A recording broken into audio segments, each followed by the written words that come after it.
Welcome to Squirrel, the podcast for distracted writers, hosted by Candace J. Thomas and Jodi L. Milner. Hi everyone, welcome to Squirrel. I'm Candace. And I'm Jodi. Yay, and today, our second episode for our love season.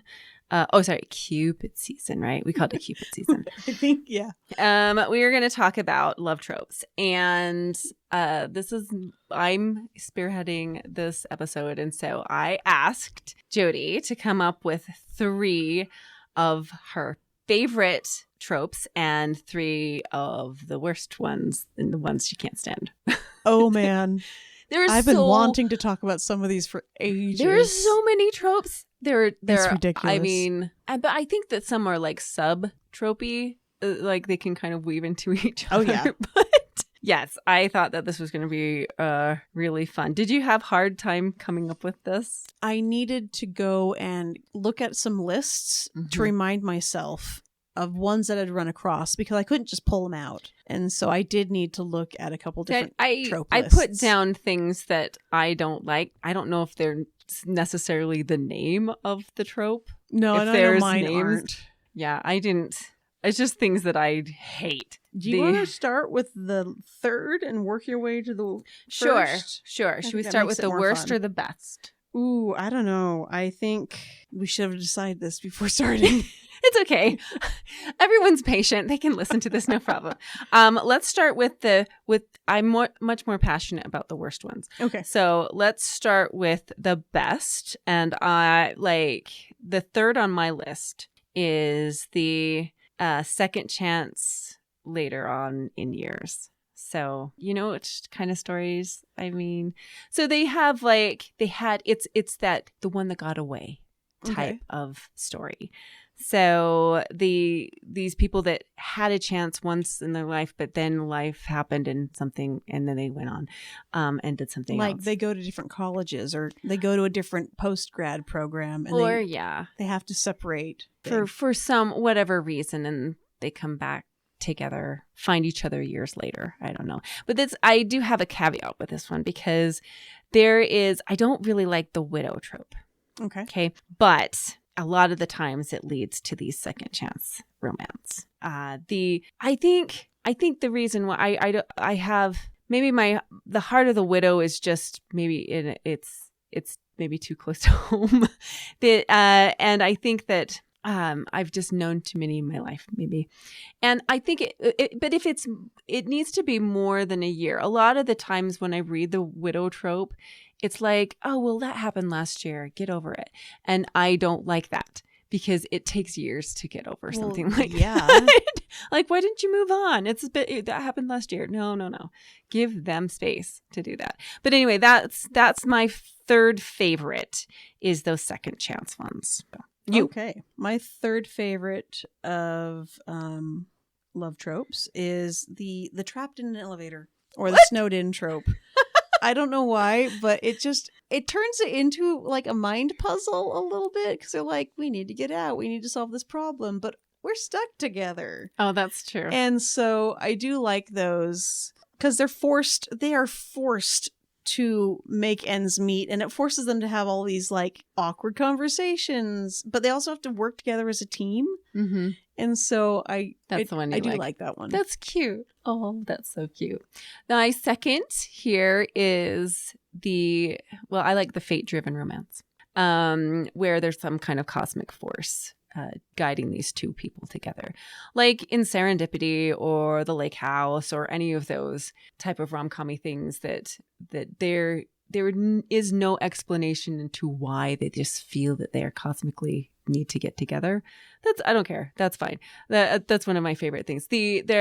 A book I can think of is One Day in December by Josie Silver. Now that's a strange book in itself, but she sees somebody, they have this cosmic connection from this, just looking at each other from a bus stop or whatever. And then the whole story revolves around it, but it doesn't happen the way that you think. But I liked that we as an audience are always rooting for them, yet they don't end up together until like the years later, So anyway, that's the fate driven. I love that. I wrote one of those, so maybe that's why I like them so much. But I think that there's a heart pull that the audience is with you with those type of romances. So anyway, all right, go on. Okay, so my second one is a different spin on second chance romance, and it is a childhood friend. Okay, which is it's kind of sweet and it's kind of innocent. Where like maybe you really liked someone in junior high and then you parted ways for some reason. And then later in life, like they meet each other again and there's this whole kind of, I knew you when you were like this. Are you still like this? How have you grown as a person? Do I like that? And there's this give and take, which I like. Okay. That's lovely. I like that. And so they didn't necessarily have like a relationship before. So it was a childhood They're just friendship. Friends, but then they grow up to, when they're grown-ups, okay, that's cute. That's fun.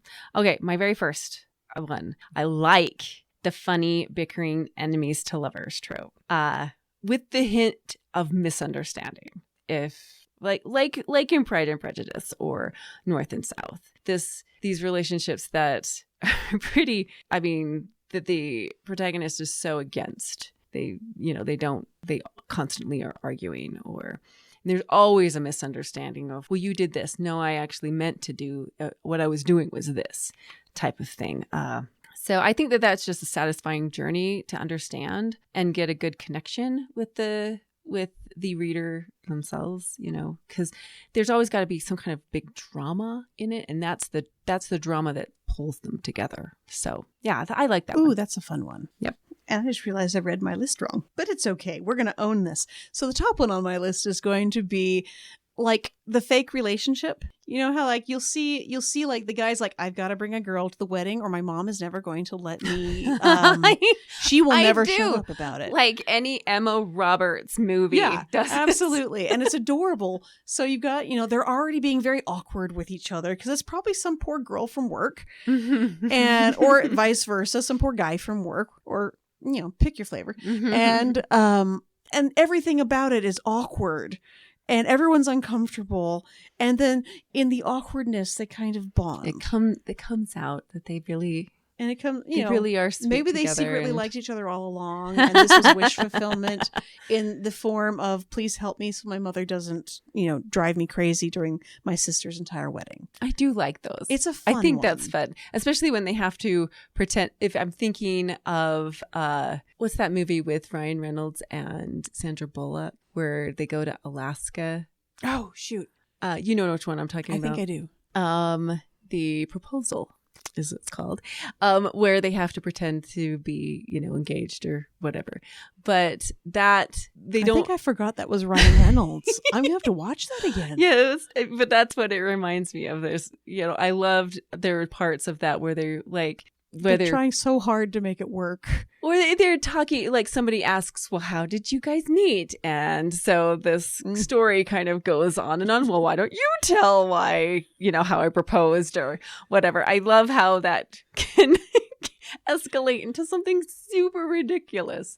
So it's silly and adorable. And I do like my romances silly and adorable. So that is perfect. All right. I'm a little afraid of the worst. The worst tropes. Right? I don't know. The one I put third on my list is where everything is sugar-coated perfect after everything.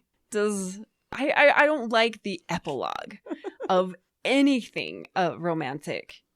To make it like we ended up together, but then there's this epilogue where we're having Christmas and our family's fine and we get the puppy that we've always wanted and grandma's there and she like the perfect fast forward. Yeah, it's like I think it's just gross. It just I hate it so much. I think it's perfect if you just leave the reader thinking about the book later on, how they ended up or what they did when they, left the last page. It's okay to not, to leave it to the reader or if we're talking movies, just about the person, the movie, just because it kind of stays with us. If you give if you give them all the answers, they have no reason to think. And maybe some people need that. I hate it. I hate it when I don't get the chance to imagine after worthwhile whatever, Anyway, that's what I have for my the one I hate the most. The third one I hate the most. It's gonna get worse. Yes, I think all so. Right. A lot of mine have elements of don't have romances with icky humans. Okay. But the third one is going to be the secret baby trope. Okay. It's awful. It's so secret bad. baby. Okay, so what happens is you're in a relationship with the guy, and he's been very vocal about, I don't want kids in this relationship. I want da da da da da da da. I'm a self-centered pain in the butt. And so she accidentally gets pregnant. She doesn't mean to, or maybe she does. Depends on the story. Right. And knocked she thinks up. maybe it'll bring them together, or maybe she doesn't. I don't know. But something happens where she feels she needs to hide the baby from the father. It's awful. That sounds terrible. It's awful. So if you're a smart human and you feel like your baby wouldn't be safe around your romantic partner, run. It seems like this is a bad idea. This seems like you made a really critically wrong choice way early, and you're just owning it now. Yeah, and it just seems like it makes the character stupid. Yeah. Okay. Yeah. So I don't like Secret Baby at all. It's icky. I agree with you. I mean, sounds terrible. So, okay, my second, the makeover trope. Oh, man. The one where the ugly girl, she's wearing glasses, and you give her contacts, and she's just, now she's pretty, or she has to go through this big transformation, and everyone loves her now. Now she's popular. It's miscongeniality. Right? Or miscongeniality. Princess or Diaries. She's all that. Or there's so many of these. Yeah, the Can't Buy Me Love. I mean, there's I couldn't like you before because you were ugly. Right? Dude, really? No, that's just it hurts me. I don't know why. Maybe I feel like that ugly duckling, and I don't want someone to change me. I want them to like me, not for my awkwardness, not because I'm not awkward. Don't change me to not be awkward. I love being awkward. Sure. So that's why I don't like it. I don't let people wear glasses, everyone. If you didn't listen to the glasses episode, listen to the glasses episode, because I have feelings on that one. Anyway, yeah, makeover one. Alrighty. So my second one is, it's okay to be with the guy even if he's a complete jerk, if he's really hot. This one should kind of speak for itself. Okay. The only reason this is almost the same flavor as they're only hanging out with the girl when she's hot. Mm-hmm. And maybe her personality isn't all that, but she's hot now, so clearly she deserves a guy. No, that's awful. Mm-hmm. So you always have this thing where it's like, here's a really hot guy. I will jump over other people to get to this guy and be in his life, even though he's a complete dick. No, ew, stop. Yep. Bad. Yep. If they're disrespectful or demanding, ew. Gotcha. I go for personality anyway over great looks. And I love, can I just say that it's always in any romance book that they always have to be extremely gorgeous. For whatever reason. I love how they go into detail talking about, he's the most beautiful in all the land. I'm like, could you be more specific? I've never seen a more beautiful human. He was a high fae. Yeah, I agree with you. Jeez, whatever. So I'm down to my worst, my number one worst. I hate this. The big city girl and the small town boy. I hate those.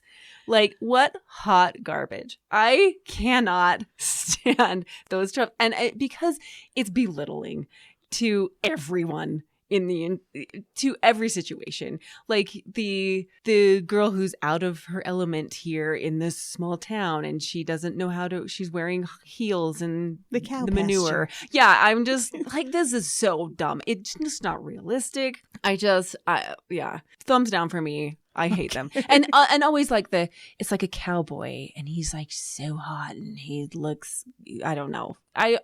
Maybe I'm just not a fan of cowboy stories at all. I don't know. Anyway, so you don't want to be corralled and protected like a sheep. No, and I often think of the end result here, because there's like, this is not going to, you guys are not going to end up together ever in any world. It's like your worlds are different. Either one person has to compromise on the relationship, and in their different worlds. And I don't find that is, I don't know, a satisfying ending, because no one's happy. Right, exactly. It's not a happily ever after. Right, exactly. I think that's one of the reasons why I didn't. There's a Book Lovers from Emily Henry does this.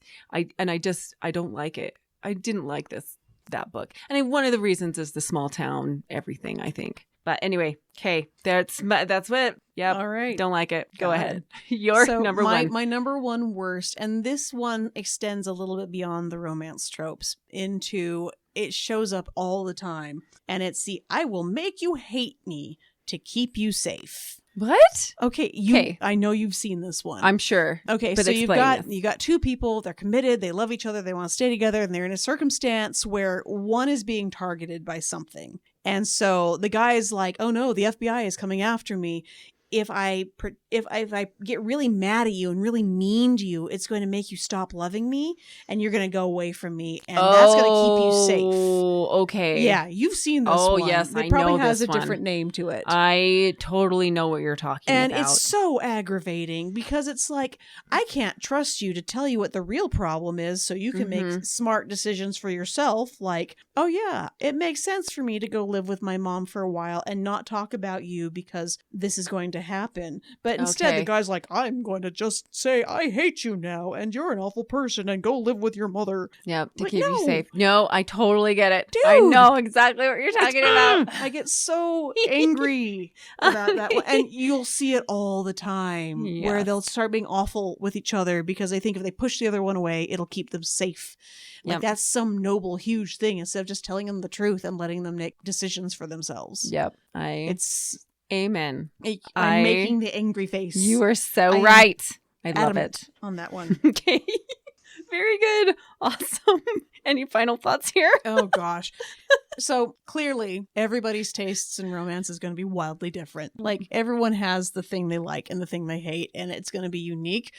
So, you know what? Aim towards romance that respects both partners. Aim towards a romance that feels real between two people. Like, aim for something that someone can relate to. Like, or that and you can fantasize of it having a good, satisfying ending after the page. That's what... make it something that makes sense. Yeah. For crying out loud. It shouldn't be that hard. Yeah. There's let's see. I mean, this formula works. There's tropes work, right? But it's just the way that you do it is what's, I guess, important. I don't know. I don't know what I'm saying here. I think that it's important. What my final thought, though, and this is maybe something I didn't write, but don't embarrass your audience. Just don't. There are so many things that I feel are unnecessary in specific tropes that I just get embarrassed by. I guess I don't know. Wow, you are speechless. I am. Because I didn't write down this in my notes, I guess. Let's see. Anything that will embarrass your audience. And say, we all know what a good love story looks like and feels like. So kind of let your intuition be your guide and go forth boldly. Just be aware. Maybe that's it. Just be aware of your audience. Yeah, there we are. I guess that's it. end on a sizzle or I don't know. Let us just wither off. Into Yeah, exactly. sunset. I don't even know. I think we talked about some really fun ones, actually. And, Yeah. And we had very different ones, except for our second chance one was pretty close. I think that was pretty close. The rest of them were pretty distinct from each other. So I liked our conversation. Cool. All right. So next week is what? Kissing. Oh my gosh. Oh no. Yeah. I don't know anything about kissing. Yeah. I'm almost afraid to Google this. Yeah. Well, kissing's fine. It's just going beyond kissing that I don't know much about, I think, when it comes to writing. We're going to show them everything about what we can. From a mic where no one can see us. So. Uh-huh. Very good. All right. So don't forget all of our stuff, our Patreon and our Buy Us a Coffee and all the liking and subscribing to things. We would love more YouTube subscribers because we have a great time. I think YouTube is a really great medium for everything.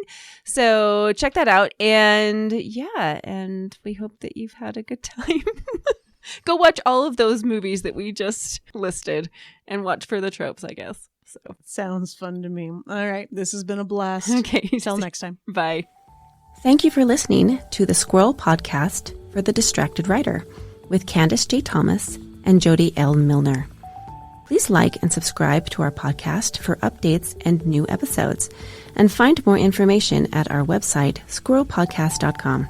Stay distracted, everyone.